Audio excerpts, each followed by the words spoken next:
I am Caribbean, je suis Ophélie Mézino.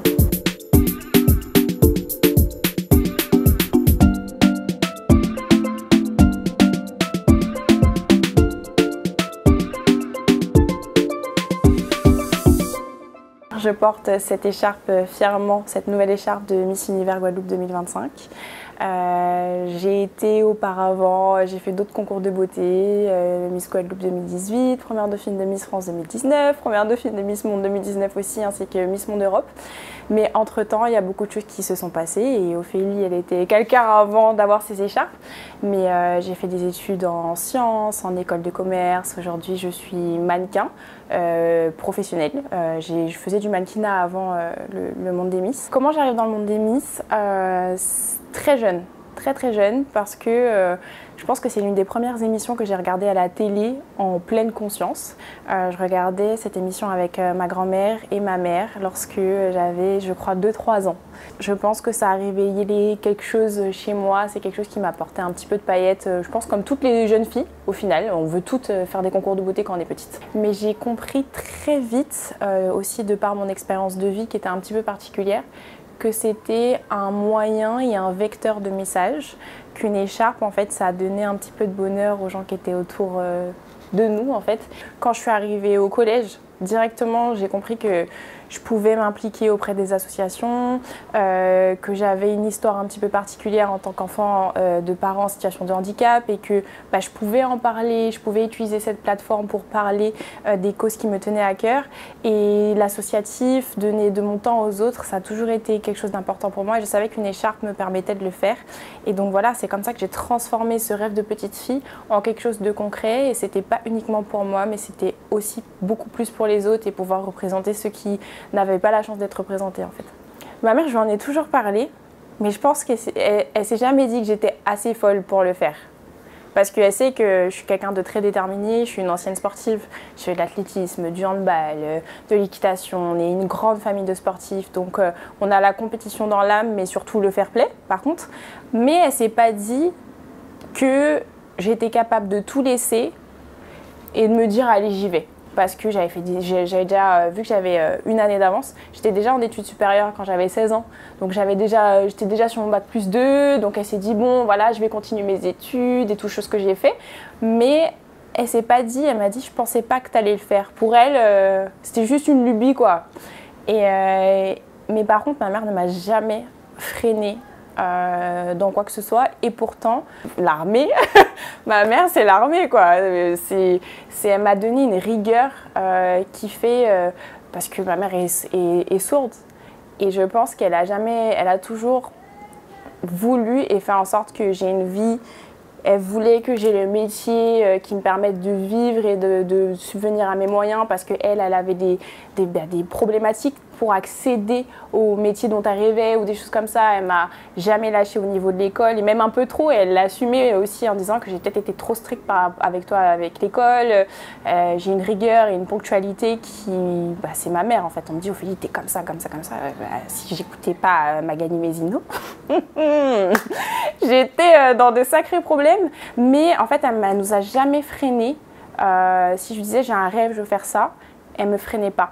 Et c'est ça, cette ambivalence. Je viens pas d'un milieu qui permet de me dire normalement je vais faire des écarts ou je peux me permettre de tenter des choses rocambolesques parce que je trouve que c'est un privilège des fois de tenter de réaliser ses rêves, de se dire vas-y je teste ça parce que de toute façon mes parents ils sont en backup. Elle est pas en backup, mais vas-y, elle va pas nous freiner. Et je trouve que je suis contente qu'elle m'ait laissé faire tout ça et que malgré le fait qu'il n'y ait rien de très sécuritaire derrière, elle m'a dit vas-y, fais ce que tu as envie du moment que tu es heureuse. Et même si elle ne comprend pas où je vais des fois, elle me laisse faire quand même. Dans ma vision et comment je m'organise pour accéder à ce type de concours, je suis quand même très stricte dans mon organisation et dans ma préparation. Et elle voit que c'est sérieux et que je ne le prends pas à la légère. Le switch, c'est de voir qu'il y avait quelque chose qui me rendait heureuse. Et je me souviens quand j'ai gagné mon premier titre en tant que Miss Guadeloupe, on avait eu des années très difficiles entre les violences familiales, les passages en foyer, les problèmes financiers, les décès aussi, les décès qui sont dans la famille, qui sont durs pour des adolescents et qu'on doit porter sur les épaules. Et quand j'ai eu mon premier titre, elle m'a dit tu vois, tu peux respirer, enfin. Et je sais qu'à ce moment-là, quand j'ai eu ma première écharpe, il y a un peu... C'est pas que tout est parti parce qu'on peut pas guérir de tout en même temps, mais j'ai l'impression que c'est comme si tout ce que j'avais gardé pendant tellement d'années, c'est parti d'un seul coup. Je l'ai vécu comme une première victoire sur la vie et pourtant, comme je disais, j'ai fait beaucoup de compétitions. Sportive, etc. Et ça va, je me débrouillais pas mal. Donc entre les courses, les victoires, les médailles et tout, c'était cool. Mais c'était ma première victoire de ma vie de jeune adulte. Je venais d'avoir 18-19 ans. Et donc c'était la première vraie victoire sur ma vie et je contrôlais presque tout. J'ai un souvenir de moi qui prend les talons de ma mère. Qui marche, on avait une grande longère parce qu'on vivait aussi, j'ai fait un petit passage dans les pays de la Loire. Et on avait une grande longère et je marche et je dis « Maman, je serai une femme d'affaires quand je serai plus grande, etc. » J'avais les petites couronnes et en fait cette détermination, je l'ai toujours eue. Cette combativité malgré faire beaucoup avec peu aussi. Ça, toujours, j'ai eu peu de moyens mais j'essayais toujours de faire du mieux que je pouvais. Solaire quand même. Et hypersensible. Malgré mon jeune âge, en fait, je pense que j'ai eu trop tôt cette vision d'adulte qu'une petite fille ne devrait pas avoir. Donc en fait, au vu de ma condition en tant qu'enfant de parents en situation de handicap, j'ai grandi plus vite et ça m'a plus sensibilisée à mon environnement autour de moi. Et c'est un avantage comme un inconvénient, c'est-à-dire que j'ai appris beaucoup de choses, mais je pense que j'aurais pas dû être aussi perméable à tout cet environnement. J'aurais dû rester une enfant, j'aurais dû être un peu insouciante, ne pas comprendre ce qui se passe autour de moi. Et je pense que j'ai compris un peu trop vite le monde des adultes. Plus jeune, c'était plus un fardeau de comprendre que cet adulte-là, il parlait comme ça, alors que j'aurais pas dû. J'aurais pas dû comprendre certaines choses. Moi, ma mère, elle est sourde à 100%. Donc, je suis ses oreilles dans un monde qui n'est absolument pas adapté à sa surdité, surtout à l'époque. À l'époque, aujourd'hui, vous voyez, on a les smartphones, on peut s'appeler. Ma mère, à une époque, elle n'avait pas de téléphone. Et elle vivait dans un monde où, en fait, son seul moyen de communiquer, c'était les fax. C'est bête, mais assurer la sécurité de son environnement, un verre qui casse, une porte qui se claque, le tonnerre, le nombre de fois où j'ai couru dans le jardin parce que ma mère est en train de mettre le linge avec le tonnerre qui claque, pouf, pouf, pouf, la dame est là, elle met ses vêtements et elle n'est pas du tout au courant du danger dans lequel elle se trouve. Et du coup, oui, j'observe mon environnement vraiment presque en 360 tout le temps, donc ça m'aide aujourd'hui. Mais quand on est plus petit, on n'est pas censé faire ça. Prendre des rendez-vous, pour l'administration, les banques, etc. qui ne veulent pas te parler parce que tu es trop jeune. Voilà, et puis faire les rendez-vous, je sais pas, de la CAF, des trucs comme ça. Enfin, on n'emmène pas ses enfants normalement. Et oui, le racisme par rapport à ma couleur de peau, quand tu vis dans un petit village, que tu es la seule métisse, c'est compliqué. Le harcèlement parce que, encore une fois, tu es différente ou que tu réussis un petit peu trop bien des fois à l'école ou que justement tu as des parents en situation de handicap donc tu subis des moqueries. Et à ce moment-là, c'est vraiment où je me suis focus sur moi en mode vous m'aimez pas mais c'est pas grave, moi je vais continuer et je vais quand même réussir. Je vais quand même réaliser mes rêves. Et c'est ce qui se passe aujourd'hui. Je peux dire que j'en ai tiré quelque chose où, malgré ce qui s'est passé, c'est ni la haine, ni la peur des autres qui a pris le dessus. C'est vraiment, au contraire, j'utilise ces événements qui ont été difficiles pour moi pour me rendre compte de la bêtise de ce que j'ai pu vivre et de me dire que ces gens-là, au final, je leur pardonne. J'ai compris que le monde était un peu méchant, que tout le monde n'était pas parfait, que l'être humain était parfois un petit peu difficile sur les bords. Mais c'est vrai que ça m'a forgé et j'ai appris surtout à compter que sur moi-même, malheureusement. Même si aujourd'hui j'ai des personnes incroyables autour de moi. Oui, ça m'a apporté beaucoup de force, mais c'est pas ce que je souhaite. En fait, maintenant, ok, je vais dire, c'est super, j'en ai tiré de belles choses. Mais sur le moment, en fait, je devrais pas être forte à ce moment-là. Je devrais juste être une ado qui vit sa vie, j'ai pas besoin d'être renforcée parce que j'ai vécu du racisme, du harcèlement. Certes, aujourd'hui, on le tourne positivement, mais un enfant n'a pas à subir ça. Et moi, si j'ai été forte, il y en a d'autres qui ne le sont pas. J'ai été à terre où me dire, en fait, je vais pas y arriver. Et encore, il y a des fois, aujourd'hui, je me dis, je vais pas y arriver. Mais comment je vais surmonter ça? Et puis, on se dit qu'après le monde des Miss, tu te dis que tout est beau et rose et tout. Et puis, au final, la vie et tes expériences de jeune adulte et de jeune femme, te font comprendre que en fait, la vie d'adulte, c'est pareil. Tu as d'autres galères, tu as d'autres montagnes, tu as des problèmes relationnels, tu as des problèmes amoureux. Et je me suis encore confrontée à ça ces dernières années et je ne pensais pas subir ce genre de choses. J'ai été mannequin avant d'être Miss. Donc je suis un modèle hybride, on dirait. Je suis un peu un modèle hybride, mais il est vrai que les gens font toujours le parallèle, alors que c'est deux choses complètement différentes. Les gens pensent que parce que tu es Miss, tu peux être mannequin, alors qu'on est très peu à être Miss et être mannequin.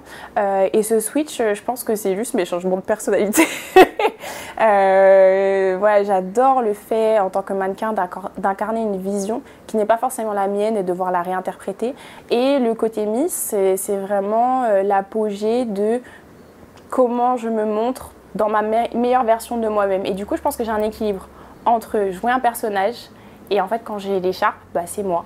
Et du coup, c'est cool parce que je pense pas que je pourrais tout le temps jouer un personnage en tant que mannequin et ne pas avoir cet équilibre-là. Je trouve qu'on doit encore trop se battre pour faire comprendre aux gens qu'on n'est pas que des visages.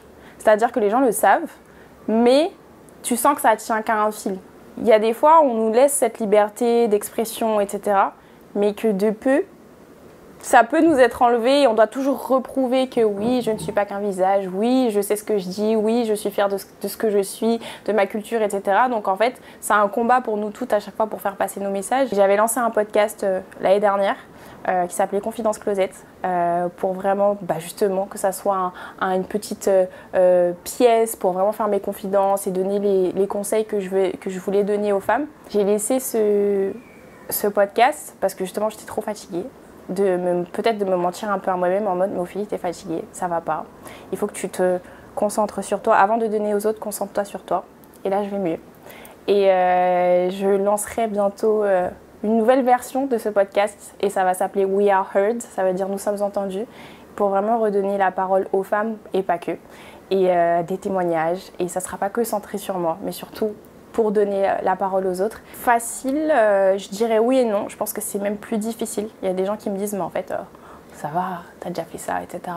Sauf qu'il y a peu de gens qui savent tout ce qui s'est passé durant ces 6 dernières années. On pourrait croire que ça a été une autoroute, mais pas du tout. Ça a été 6 ans de combat, 6 ans de combat pour continuer à avoir confiance en moi, pour me dire qu'en fait j'étais encore capable, malgré... par exemple, les violences conjugales, psychologiques que j'ai pu subir, les allers-retours au commissariat, les moments de doute, parce que en fait, quand tu es menacé pour ta sécurité, en fait, tu oublies tout et tu veux tout arrêter parce que tu es un modèle qui est exposé. Donc en fait, je me sentais constamment en danger. Il a fallu vraiment que je me reconstruise étape par étape, que ces nuits où que je passais à ne pas dormir parce que j'étais inquiète pour mon futur. Il a fallu que je me dise en fait...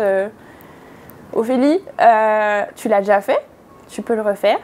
Tu ne seras pas la même version que la dernière fois, mais tu es capable. Et je pense que le fait de vouloir me dire que j'allais participer à cette élection Miss Univers, ça m'a redonné un boost. Et si quelque chose te donnait de l'énergie, c'est sûrement fait pour toi. Tu n'es pas obligé toujours de galérer pour aller... on te dit des fois, je ne dis pas que je galère pas et que c'est pas difficile comme projet, mais c'est quelque chose qui m'a tellement redonné de l'énergie où je me suis dit, mais en fait, il faut que je le fasse. Il y a des gens qui me disent, pourquoi tu l'as fait? Tu as déjà fait plein de trucs.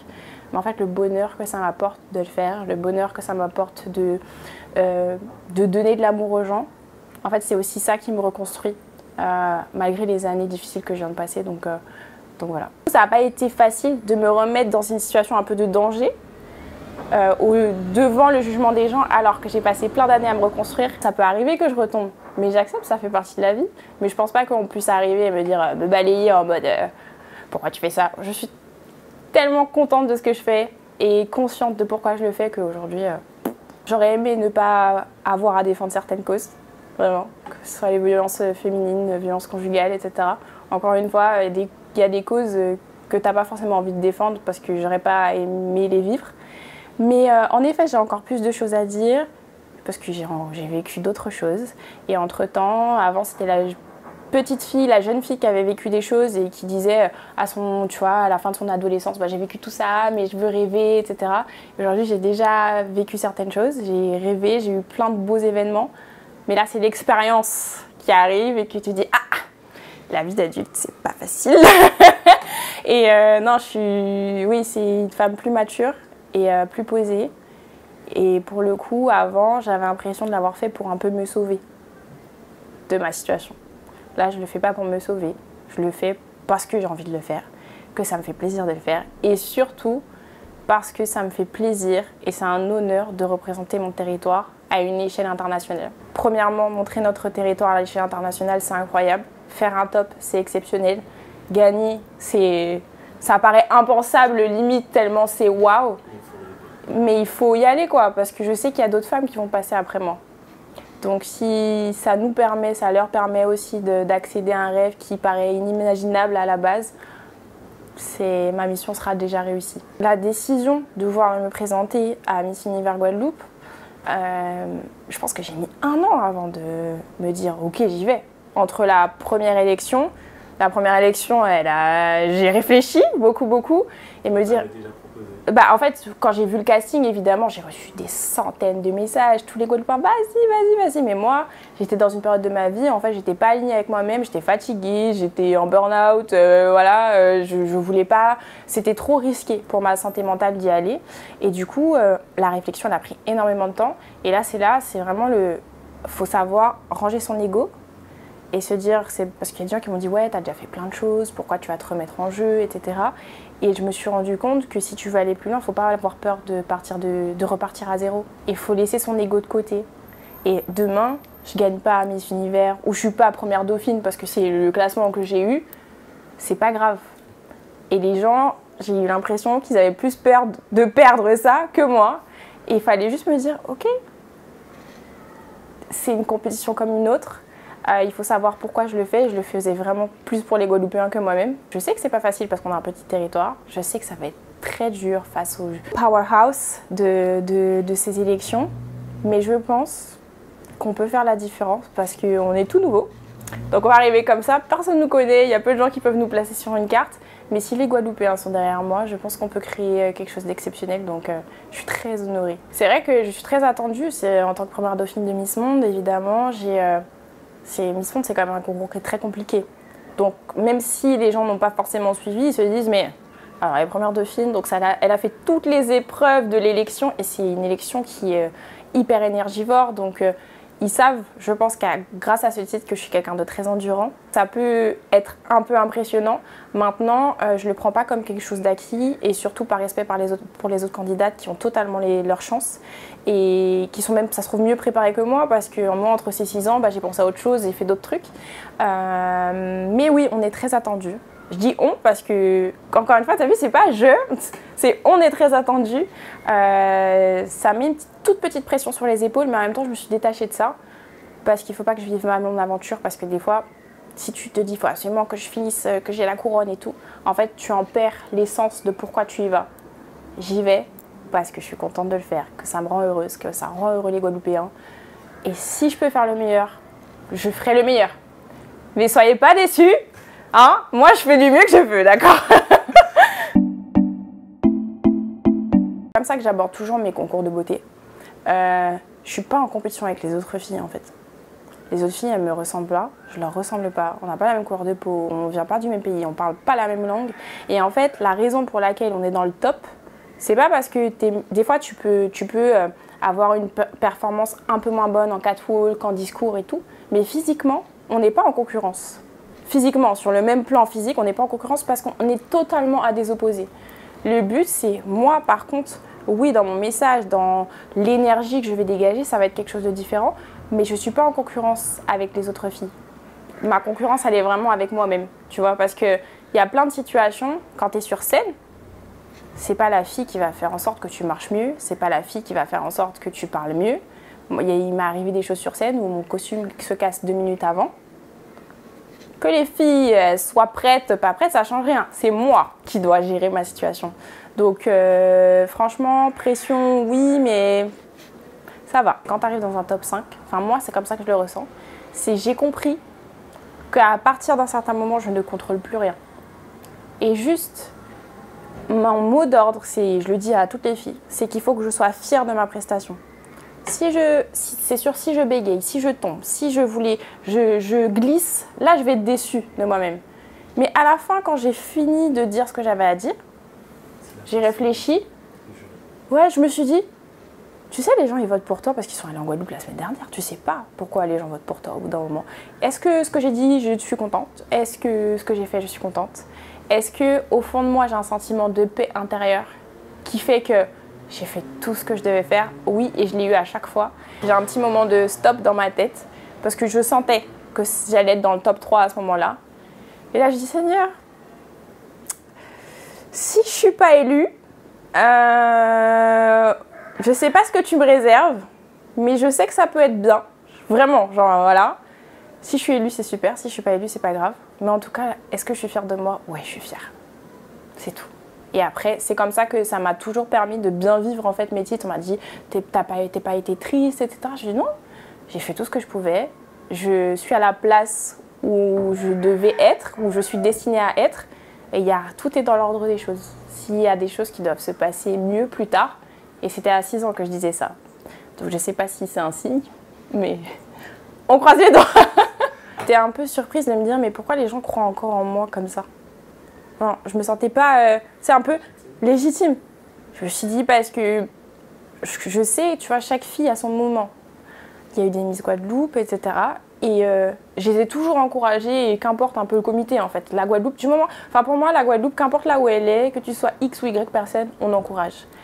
Et quand c'était leur moment, je me mets en retrait et je les laisse faire ce qu'elles ont à faire. Et j'avais l'impression de revenir en mode, tu vois, j'avais peur que je sois pas légitime, etc. Mais ils m'ont tellement demandé, tellement envoyé de messages, oh Félicie, s'il te plaît, vas-y pour nous, fais-le pour nous, on veut que ça soit toi, etc. Qu'en fait, au bout d'un moment, la question, elle s'est plus posée. Et s'ils sont fiers de ça, je suis partante pour parler pour eux. Ton écharpe, tu l'as toujours et les Guadeloupéens, ils te le font comprendre. Tu restes l'ambassadrice. Surtout quand t'es à l'aéroport. Oh, oui.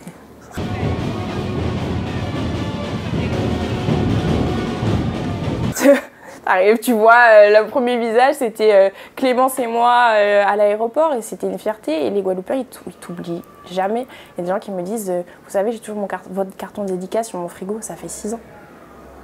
Tu restes ambassadrice à vie sur ce type de territoire, du moins quand tu es insulaire. Je sais que la mission que j'ai prise il y a quelques années, je l'avais déjà pour toute la vie, limite. Et là encore plus avec cette nouvelle écharpe, je sais que je prolonge mon contrat. Je prolonge mon contrat, je ne sais pas de combien d'années, mais je prolonge mon contrat et Miss un jour, Miss toujours, c'est vraiment vrai. Enfin, moi, je trouve que dans nos territoires, c'est vrai. La mise en avant de notre territoire, j'ai continué à le faire, malgré le fait que c'était difficile à distance. J'en ai toujours parlé et abusé. Et venez en Guadeloupe, la Guadeloupe c'est beau, c'est difficile aussi. Il y a des problématiques chez nous, mais c'est magnifique. Croyez en nos jeunes, dès qu'il y avait un Guadeloupéen, enfin, c'est bête, mais l'image de Teddy Riner et de Marie-Josée Pérec qui allume la flamme olympique, des torrents de larmes, de fierté. Ouais, en tant qu'ancienne athlète aussi. Pour moi, je porterai la Guadeloupe toute ma vie. C'est comme ça. Avec ou sans écharpe, je suis prête encore une fois à donner le meilleur de moi-même. Parce que c'est hyper impressionnant de se préparer en plusieurs mois pour être la meilleure version de toi-même une seule fois dans ta vie. Genre, ça n'arrive pas dans la vie d'un être humain. Tu vois, des fois, tu as plusieurs chances. Tu n'as pas d'autres chances. Et là, me dire que j'entame un marathon de préparation pour être la meilleure version de moi-même à mon âge, c'est encore impressionnant, tu vois. Moi, la joie, torrent de larmes. Torrent de larmes, je pleure et tout. Mais je pense que... Je ne veux pas faire la victime, hein, mais je pense que j'ai eu tellement de succession de moments difficiles que si à chaque fois, ouais, je m'effondrais, bah, j'aurais pas pu tenir, quoi. Enfin... Ça pouvait pas être tous les matins un torrent de larmes parce que j'étais triste. Donc c'est pas bien parce que tu dois intérioriser tes émotions, tu dois intérioriser tout ce que tu vis. Mais oui, mais je suis plus contente de pleurer dans la joie aujourd'hui que dans la tristesse. Donc ouais, c'est totalement moi ça. Je m'autorise à pleurer dans la joie, dans les victoires, mais aussi maintenant, je m'autorise aussi à pleurer dans la tristesse parce que tout intérioriser fait qu'on finit en dépression ou en burn-out, comme je l'ai été, et c'est pas bon non plus. Je voulais tellement aussi me reconstruire, c'est un contraste qui est assez particulier. Je vis des violences psychologiques, je tombe au point où j'arrive plus à travailler, etc. Je veux tellement reprendre le contrôle sur ma vie que je me mets à fond dans le travail. Je dors pas beaucoup parce que je veux travailler. Je veux tellement réussir et j'ai pas de, comme je disais, j'ai pas de backup. Je peux pas, à ce moment-là aussi, je suis célibataire, etc. Je peux pas compter sur un homme, je peux pas compter, c'est pas que je peux pas compter sur ma famille, mais financièrement, je dois me débrouiller. Je suis loin de ma famille, on a tous cette problématique, je pense, en tant qu'ultramarins. Si nos parents sont pas derrière nous financièrement, ben on doit se débrouiller, en fait, malgré la distance. Et je suis dans la même configuration que tous les étudiants ultramarins qui sont tout seuls. Sauf que je suis dans un milieu qui est beaucoup plus intense et j'ai pas de régularité financière, etc. Donc, en fait, je dois me battre avec les cordes que j'ai. Et je veux tellement me prouver à moi-même que c'est pas un homme qui va détruire ma confiance que désolée du mot, hein, je me bute au travail, quoi. Et je veux pouvoir aider ma famille, je veux pouvoir revenir en Guadeloupe pour faire des allers-retours, etc. Et en fait, je veux me prouver à moi-même que je suis capable. Sauf qu'à un moment donné, je veux tellement me prouver à moi, aider les autres, donner, aider les autres, aider la famille, ceci, qu'en fait, mon corps il me lâche. Je n'ai plus cette lumière en fait qui fait que j'arrive plus à partager mon quotidien. Et vraiment les métiers d'image, une fois que toi t'es pas en forme, bah tu travailles plus. Tu travailles plus. Donc cette tension que j'avais depuis trop d'années, en fait, c'était trop de travail, trop vouloir donner aux autres. Et du coup, j'ai préféré justement me mettre en retrait, prendre soin de moi et accepter de repartir un petit peu de zéro et pour remonter la pente. Et ouais, ça a été un moment assez difficile, mais on en ressent. J'ai eu le courage de dire que j'allais pas bien. De dire que j'avais besoin d'aide, c'est pas exactement comme ça que je l'ai formulé. Je disais, je vais pas bien. Je suis désolée si je ne suis pas là. Je ne peux pas être là. Je ne vais pas bien, je ne vais pas bien. Ok, ça je le disais. J'ai jamais eu honte de parler des problématiques que j'avais. Mais demander de l'aide, c'est encore difficile pour moi parce que je me dis toujours, mais comment tu veux m'aider? Parce que je sais que c'est un problème avec moi-même. Donc même aller voir des psys, etc., démarche difficile, quoi. Et je me disais, je vais m'en sortir. Je m'en suis sortie. Mais je pense qu'il faut demander de l'aide. Ouais, faut pas rester tout seul face à tout ça. Maintenant, on est tous différents face à ce type de situation. Et moi, je connaissais le process dans lequel j'étais et je savais que j'allais m'en sortir. Mais on n'est pas tous comme ça. Résiliente. Puissante quand même parce que j'ai repris le contrôle de ma vie. Et je sais pas, le dernier mot, je sais pas. En paix, peut-être. Ouais, je suis en paix. Je suis vraiment en paix. Avec moi-même, parce que j'ai accepté mes blessures. Et ouais, je suis en paix avec moi-même, je suis en paix avec le monde aussi. Et j'ai accepté que les gens aussi eux-mêmes n'étaient pas parfaits et qu'il fallait que j'avance dans tout ça. Ma mère, elle me trouve toujours aussi tarée, je crois. Mais je sais qu'elle est fière de moi. Elle voit que je continue à me battre. Et elle me dit, des fois, à chaque fois, elle me dit repose-toi, repose-toi. Et je lui dis, mais si je ne fais pas plus que, entre guillemets, une personne lambda, c'est pas péjoratif. Une personne lambda peut faire, je ne vais pas atteindre l'objectif que je veux atteindre. Donc je sais que je dois me reposer.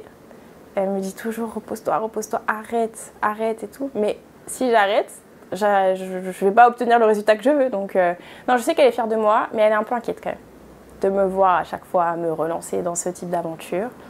Mais elle est fière. Je dirais que ça va peut-être être difficile, mais ne lâche jamais fais-toi confiance en fait. Genre, s'il y a quelque chose qui arrive dans ta tête, fais-toi confiance et continue à croire en ce qui t'anime. Ne perds jamais en fait. Tu vas avoir des moments où il y a des choses qui vont te dire abandonne, arrête, c'est bon, passe, oublie tout ça, etc. Mais continue à te battre même si c'est difficile, même si tu te dis que tu vas pas y arriver, vas-y. Et en fait, je crois que je suis toujours cette petite voix dans ma tête. Je demande, je parle tout le temps toute seule, je ne sais pas où je vais. Mais si j'y vais, c'est que normalement, il y a un truc cool. Donc, je suis mon intuition et go with the flow, comme on dit. Et ouais, je dirais juste de se faire confiance. Et si elle va vers une direction, même si personne n'est d'accord avec elle, juste de se faire confiance. J'ai un souvenir de moi en 6e qui dit à ma professeure, un jour, je disais à l'époque, je serai Miss France. Elle me dit, n'importe quoi. Madame Petit, je m'en souviens très bien. Et donc en fait, en 6e, moi c'était une classe, donc j'ai 10 ans. Donc je sais déjà qu'est-ce que je veux faire. Je sais que j'adore la mode, je sais que j'adore le monde de la beauté, je sais que je veux aider les autres à cette époque-là, je faisais déjà des voyages humanitaires, etc. Donc en fait, indirectement, ça a toujours été dans la tête de la petite fille. C'est pas venu du jour au lendemain, quoi. sais pas si je peux en parler avec mon écharpe, parce que ça va dans des... Je pense que c'est ma foi. Ouais. Parce que j'ai rencontré énormément de personnes. Chaque personne m'impacte positivement, mais l'émotion.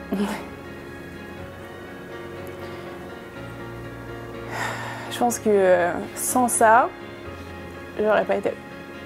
C'est la fois que tu as sauvé. Ouais. Tu l'aurais pensé il y a quelques années? Non. Même si j'ai toujours été croyante, hein. Non, franchement, même si j'ai toujours été croyante, tu sais, il y a tellement d'événements difficiles qui te font que tu n'as plus envie de croire. Tu vois, genre, c'est justement la bataille que tu as avec ta foi, te dire, en fait, pourquoi je vis tout ça? Donc justement, pourquoi je continuerai à croire en quelque chose qui est plus grand que moi alors que je vivais des moments difficiles? Pourquoi il m'arrive tout ça? Le nombre de fois, je me suis dit, mais pourquoi il m'arrive ça? Pourquoi il m'arrive ça à moi? Pourquoi je subis ça? Pourquoi je vis ça? Pourquoi les gens... Tu vois, au bout d'un moment, tu te dis, mais pourquoi cette personne-là, elle avance comme si de rien n'était? Et puis toi, tu te prends des claques, des claques, des claques. Et en fait, cette bataille que j'ai eue pour continuer à croire et à rester une bonne personne malgré les épreuves de la vie, genre, ça a été mon moteur. Parce que des fois, si t'arrives des trucs difficiles, t'as envie, c'est la rage qui peut prendre le dessus, c'est la jalousie, c'est l'envie, c'est la méchanceté. Et je pense que si j'avais pas fait ce travail sur moi-même, j'aurais pas été en paix là. Malgré les situations difficiles, j'arrive toujours à rebondir. Et du coup, je me dis, je vis des trucs difficiles, mais au final, j'ai toujours à manger, j'ai toujours un toit sur la tête. C'est difficile, mais au final, je rencontre toujours quelqu'un qui me permet d'aller plus loin. Donc en fait, c'est que je vis des trucs difficiles pour apprendre, mais qui me permettent d'avancer. Donc je continue à croire parce que ça peut pas être un chemin si facile. Si c'était si facile, tout le monde serait hyper croyant en tout, etc. Non, justement, c'est une bataille que tu dois mener contre toi-même pour continuer à croire, continuer à être une bonne personne, continuer à être concentré. Et je me suis dit que tant que j'avais à manger et un toit sur la tête et que chaque étape de ma vie, chaque année, j'arrivais quand même à faire plus que les dernières, ça veut dire que j'étais dans la bonne direction. Donc, je continue à croire. C'est dit qu'on donne les plus grosses épreuves à ceux qui ont les épaules pour les porter. Donc, des fois, je me dis quand même, j'ai un petit corps, hein. J'ai quand même beaucoup de choses à porter, mais rien n'arrive par hasard. Donc oui, j'ai l'impression que des fois, tu as l'impression que les épreuves sont plus dures pour certains que pour d'autres. Mais c'est la vie, c'est comme ça. On dit concours de beauté, mais c'est pas que ça. Mais oui, ça me donne une arme dans le sens où ce que je dis, c'est pas du cinéma en fait. Ça vient de mon histoire. Et je dirais que c'est même pas une arme que j'utilise, ça fait partie de moi. Donc oui, c'est un critère différenciant parce que tu peux pas dire que j'ai pas vécu ce genre de choses. Je suis très contente par exemple de parler d'autres causes qui me sont pas forcément arrivées, etc. Mais il y a une différence entre défendre une cause, chose que je vais faire, mais l'avoir vécue et ensuite la défendre, c'est autre chose. Et c'est tellement profond ce que j'ai vécu, ça a été des moments beaux et difficiles, que en fait, je sais que ce message, quand je le transmets, il a une résonance beaucoup plus particulière envers les personnes qui reçoivent ce message. C'est beaucoup plus touchant, mais je ne fais pas exprès. Ça fait partie de ma vie, quoi. Donc oui, c'est une arme supplémentaire. Et après, pour affronter les épreuves de la vie, c'est sûr que si tu es confronté à des choses d'adulte quand tu es plus petit, tu les connais déjà. Donc quand tu es en face, quand tu es adulte, tu dis bon, je gère la situation. Le problème qu'on a, c'est que trop de sujets sont tabous. Quand je me mets à nu sur ce genre de sujet, c'est que je les ai déjà traités souvent. On m'a dit mais pourquoi t'en parles que maintenant, etc. Parce que il faut accepter que chaque chose en son temps. À l'époque, j'en parlais pas parce que c'était une plaie ouverte. Donc j'avais pas envie qu'on vienne creuser et me poser des questions. Il fallait que je referme cette plaie et que je sois OK avec moi-même pour en parler. J'en parlais aux gens autour de moi, mais j'en parlais pas publiquement. Et oui, c'est difficile, mais il faut pas que ça soit des sujets tabous parce que moi, peut-être que j'aurais aimé voir une fille qui me ressemble et dire moi aussi j'ai vécu ça. Mais malgré ça, malgré le fait que j'ai vécu ça, je vais quand même sur une scène internationale. Et malgré le fait que j'ai vécu ça, ça n'a pas altéré ma confiance en moi et j'y vais quand même. Et je pense que à chaque fois que je parle de ça, il y a sûrement des jeunes filles qui me regardent ou jeunes hommes et ils disent ah, je suis pas tout seul. Et il y a des moments sur certains sujets, j'aurais aimé voir quelqu'un qui en parle. Parce qu'il y a toujours des gens qui en parlent, mais plus il y a des gens qui en parlent, plus tu vas tomber sur la vidéo au moment où tu en as besoin.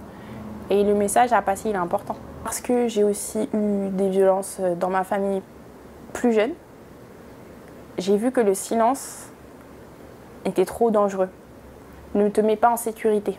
Et les gens ne comprennent pas en fait si tu parles pas. Et ce qui fait que moi, dès que j'ai eu des violences conjugales psychologiques, si ce n'est dans l'heure, j'avais déjà alerté la planète entière. J'ai aucune honte à avoir sur quelque chose qui n'est pas de mon fait. Et pourtant, j'ai eu des réflexions. Mais pourquoi t'es restée avec cette personne? Tu l'aurais vue, etc. Et j'ai tellement... Enfin, t'es quand même intelligente. T'as les yeux ouverts. T'es quelqu'un de sensible, etc. Et mais justement, ça arrive à tout le monde. Et encore plus, à ce moment-là, je dis, mais vous voyez, ça arrive à tout le monde. Parce que vous pensez que je suis parfaite, que je suis capable de tout voir. Non, je ne suis pas parfaite. Et justement, puisque ça peut arriver à tout le monde, je vais en parler. Et justement, ça a été un travail sur moi-même de me dire, je ne culpabiliserai jamais d'être tombée sur une mauvaise personne. Parce que ce n'est pas de mon fait. Et j'en ai parlé sans aucune honte. Et même si j'ai subi beaucoup de jugements, même des proches, ça c'est dur. Il y a des amis, tu penses que c'est des amis, et puis au final, ils te mettent dans une place, tu as l'impression que tu mens sur ta situation, alors que pas du tout. Mais il faut en parler tout de suite. Et même si les gens ne te croient pas, bah justement, j'ai fait le ménage. J'ai fait le ménage et c'est ok. Enfin, non, j'ai jamais culpabilisé de ma situation. Moi, je suis hyper fière de moi, de garder en fait... ce sourire, qu'importe les situations, de continuer à réaliser mes rêves, d'écouter encore justement cette petite fille qui voulait juste réaliser ses rêves. Non, je suis fière de moi malgré que les années passent, je reste moi en fait. J'ai pas été altérée par le monde dans lequel j'évolue. Ça a été un combat aussi, parce que les paillettes, des fois, tu touches plus terre. Et le nombre de fois où moi-même je me suis dit, wow, tapis rouge, canne, etc. Mais tu rentres, tu vas faire ta vaisselle en fait. Voilà, c'est comme ça que ça se passe. Donc non, je suis fière d'avoir gardé les pieds sur terre et d'être fidèle à mes valeurs.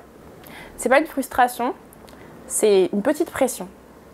Parce que du coup, quand tu viens d'un petit territoire, il faut prouver que, en fait, voilà. Non, je crois que c'est ma plus grande fierté et je pensais vraiment dans ma vie ne jamais avoir l'occasion de faire ça. C'est-à-dire que de me dire que je pouvais porter l'écharpe de la Guadeloupe à une échelle internationale. Enfin, ça m'est jamais traversé l'esprit parce que je me dis, il faut que je passe par le régional, le national et après l'international. Et il n'y a pas de frustration. C'est vrai que des fois, sur certains points dans ma préparation, c'est plus difficile parce que quand tu dois demander de l'aide, des sponsors, etc., tu viens d'un plus petit territoire, donc des fois, c'est plus compliqué. Mais pas de frustration. Non, juste de la fierté. De dire aux jeunes Guadeloupéens qu'en fait, ils ont le monde entier pour eux. Je vise le top 3, quoi. Je vais pas dire la prétention. Enfin, si, je peux dire que je vise la couronne, mais je sais que ça, c'est pas acquis et qu'il y a beaucoup de travail. Mais j'aimerais bien, pour la Guadeloupe, en premier, et pour moi, évidemment, avoir un autre placement, quel qu'il soit. Merci.